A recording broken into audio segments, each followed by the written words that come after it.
Good morning. It is Wednesday, CEO. It's so good to be here with you this morning. So it's Wednesday, the third week of the fourth quarter.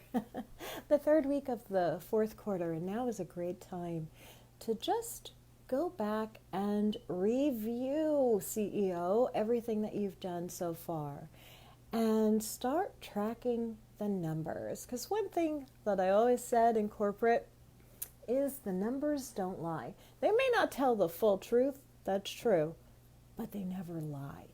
Okay? So, what do I mean by tracking the numbers? As we've spent the last 2.5 weeks, I'm just adjusting my camera here. As we've spent the last 2.5 weeks intentionally moving the needle in our business by performing those actions every single business day that generate income into our business, you are now starting to develop some patterns. And those are the numbers that we can start tracking and measuring. So if one of the revenue generating activities that you've determined is very important in your business is doing live video, or creating content, written content, or a combination of the two. Start tracking those numbers. What were some of your most popular posts? What was the subject on? What were some of the comments that were made on those posts or videos? How many people have commented and showed up? Start tracking that. You're going to really dial in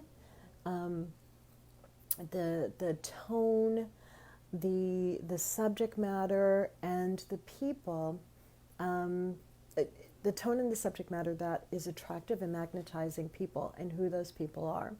If one of the items in your business that really moves the needle in generating revenue is getting on the phone with people, how many phone calls do you make before you close? Is it out of 10, you're closing 4, 5, 2? Start tracking those numbers. And the things, hi Audrey, and the things that are working for you, the things that have very high numbers, you can start doing more of those, right? And what I like to do is take a look at the things that are really, really moving the needle in your business and compare it to the other things that you're doing to move the needle in your business and see what the gap is. Thank you, Audrey. See what the gap is in between. For example, I'm an introvert, and I talk about that a lot. And I do live video, like now. I also do pre-recorded video that I upload on YouTube, and sometimes I just repurpose the live, honestly.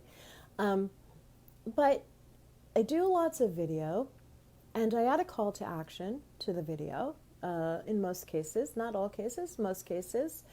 And if not in the video, I do so in the description or in the comment box.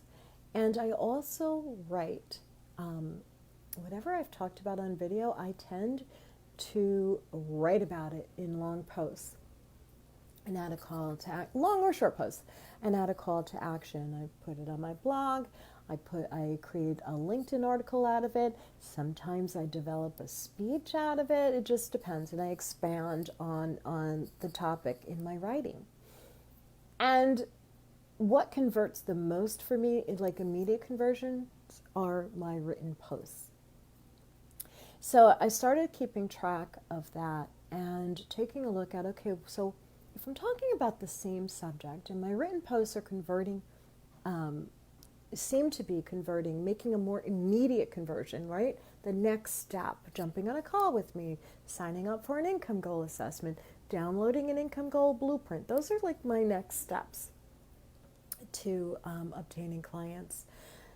If that seems to be doing better, what is it that I'm doing in those written posts that I'm not doing in my video? And I realized right away, I'm a bit of an introvert, so sometimes expanding on a concept on video isn't really my cup of tea. I'm kind of in and out, quick, 3 minutes, 5 minutes.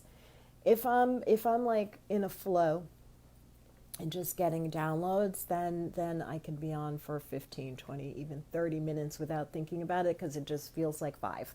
But energetically on video, I'm good for 5 to 10. I'm perfect with that. Like, that's my thing.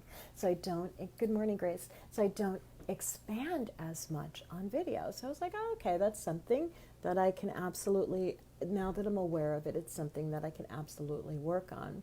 What I've also started tracking is when people do sign up with me, when we're past the next step, and they sign up to work with me one-on-one, long term, I've been asking the question as they sign up, what attracted you? What made you first decide to get on this call and then eventually to sign up? And it's interesting, what they've been telling me is, now these are people who have like done the next step from my written content. They said the written content is great, and I started watching your videos. So the combination of the two seems to be like the perfect balance for me. The combination of the two. And I found that really interesting. Like, oh, okay, yes, I get views and likes and comments on my videos. Most people take the next step action from my written posts, but all the people are looking at both. So having this like balanced system is really important. But you won't know what's actually working unless, one, you ask the question, and two, you start tracking the numbers, because those numbers don't lie. They're pretty consistent. Like, I can pretty much tell within the week what my weekly income is going to generate. Does that make sense, what I just said? I can pretty much predict how much income I'm generating the week based on the activities that I am committing to. Another number that is really useful to track now that we're in these 3 weeks, right? 2.5 weeks so far of being really intentional this fourth quarter about generating income and hitting our specific income goal is go back to your list of the generating activities. I'm pulling up my list now that we've been tracking. And then on a calendar, you've been writing winning day, W for winning day or L for losing day. So I had one losing day that week. And then winning weeks, based on if you have 3 or more winning days. Go back and track how many days in a row am I winning before I put an L. And for me, there is a pattern, or there was. Week 1, I had 3 winning days and 2 losing days. Week 2, I had a winning day, a losing day, and then 3 winning days. And now I'm on a winning streak. So I'm on 1, 2, 3, 4, 5. So far, 5 consistent winning days, and it's my intention not to have another L on the calendar for this month. But take a look and see, is there a pattern happening here? My pattern was 3, and then 3 days I'd hold, do the consistent action, consistent action, and then have a losing day. But I was able to tighten that up by taking a look at it. So go back and review. Reviewing is really important. Those postmortems are really important to do as the CEO of your business. See what you can tweak, see what you can tighten up, see what's converting well, do more of that, absolutely. And start asking, hey, what caused you to sign up? It's a good question to ask. I'm Keisha Dixon, and I'll see you tomorrow.